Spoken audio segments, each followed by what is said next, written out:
Ashwin sweets and snacks ப்ராடக்ட்ஸை நீங்களும் உங்க ஏரியாவில் உள்ள சூப்பர் மார்க்கெட்டுக்கு டிஸ்ட்ரிபியூட் செய்ய கால் பண்ணுங்க 9443966765.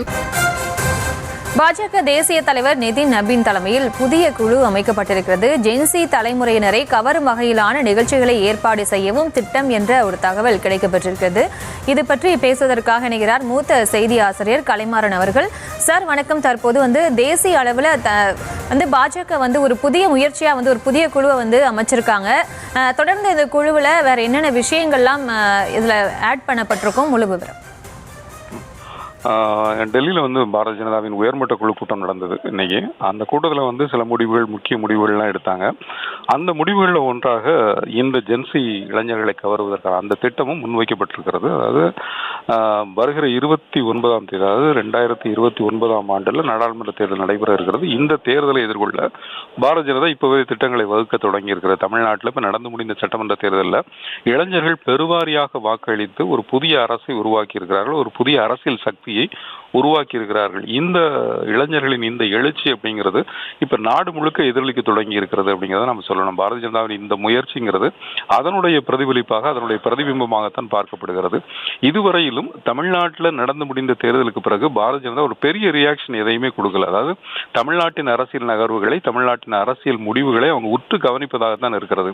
தமிழ்நாட்டோட சட்டமன்ற தேர்தல் முடிந்த பிறகு பிரதமர் மோடியாக இருக்கட்டும், இல்லை அமித்ஷாவாக இருக்கட்டும், அவங்க தெரிவித்த கருத்துக்கள் தமிழ்நாடு மக்கள் ஒரு புதிய அரசியல் பாதையை தேர்ந்தெடுத்திருக்கிறார்கள் அப்படிங்கிற ஒற்றை வரியில அதை முடிச்சுக்கிட்டாங்க. அதுல இருந்து என்ன தெரிஞ்சது அப்படின்னு கேட்டால், இங்க ஒரு புதிய சக்தி வந்திருக்கிறது. அது இளைஞர்களின் சக்தி அரசியல்ல மேலோங்க தொடங்கி இருக்கிறது அப்படிங்கிறது பாரதிய ஜனதா புரிந்து கொண்டது.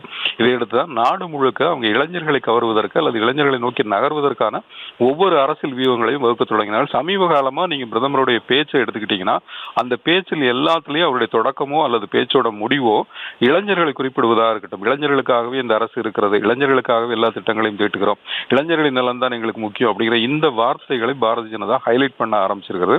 அதனுடைய தொடர்ச்சி தான் இப்போ அமைக்கப்பட்டிருக்கிறது ஜென்சி குழு. அது பாரதிய ஜனதாவோட இந்த ஜென்சி தலைமுறையை கவருவதற்கான ஒரு திட்டத்தை வச்சிருக்காங்க. இதுல பாரதிய ஜனதாவின் தேசிய தலைவர் நிதின் நபீன் இருக்கிறாரு. இந்த குழுவில் தேசிய பொதுச் செயலாளர்கள் ஸ்மிருதி இரானி இருக்காங்க, வினோத் தாவ்டே இருக்கிறாங்க, குஜராத் அமைச்சர் ஹர்ஷ் சங்வி உள்ளிட்ட சிலர் இந்த குழுவில் இடம்பெற்றிருக்கிறார்கள்.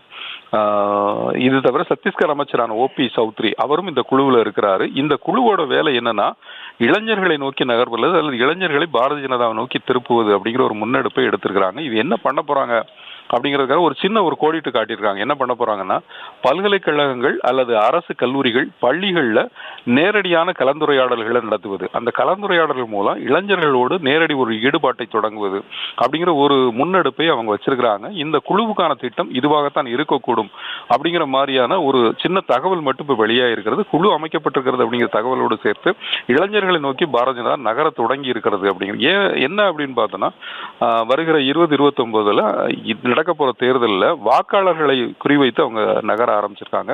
அந்த வாக்காளர்கள் எண்ணிக்கை அல்லது வாக்காளர்களின் நிலவரம் எப்படி இருக்கும் அப்படின்னு பார்த்தோம்னா, 2029 நாடாளுமன்ற தேர்தலில் நாடு முழுக்க வாக்களிக்க இருக்கிற வாக்காளர்கள் 4 பேரில் ஒருவர் ஜென்சி இளைஞர்களாக இருப்பார்கள் அப்படிங்கிறதா அதனுடைய முக்கிய அம்சமா இருக்கிறது.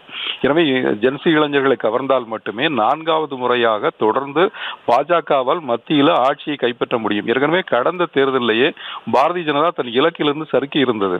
400 தொகுதிகளை வெல்வோம் அப்படிங்கிற இலக்கோடு பாரதிய ஜனதா கடந்த நாடாளுமன்ற தேர்தலில் களமிறங்கியது. ஆனால் அந்த தேர்தலில் நாடாளுமன்றத்தில் அறுதி பெரும்பான்மையை கூட பாரதிய ஜனதாவால் கைப்பற்ற முடியவில்லை. ஸோ இதே நிலைமை நீடிச்சா இனி அடுத்து வரக்கூடிய தேர்தலில் பெரும் பின்னடைவு ஏற்படும் அப்படிங்கிற ஒரு முன்னெச்சரிக்கை மணி பாரதிய ஜனதாவுக்கு அடிக்கப்பட்டிருக்கிறது. சமீபத்தில் நடந்த இந்த கரப்பான் பூஜை ஜனதா கட்சியினர் போராட்டமாக இருக்கட்டும், அதை தொடர்ந்து பீகாரில் நடக்கக்கூடிய அந்த போராட்டமாக இருந்தாலும் சரி, பாரதிய ஜனதா ஒரு பெரும் பின்னடைவை சந்திப்பதற்கான சூழல் உருவாகி இருப்பதாக அரசியல் விமர்சகர்கள் கருதுகிறார்கள். இந்த சூழல் தான் பாரதிய ஜனதா கட்சி ஜென்சி இளைஞர்களை நோக்கி நகர்வதற்கான ஒரு முன்னெடுப்பை எடுத்திருக்கிறது. நிச்சயமாக சார், இணைப்பில் கருத்துக்களை பகிர்ந்ததற்கு நன்றி.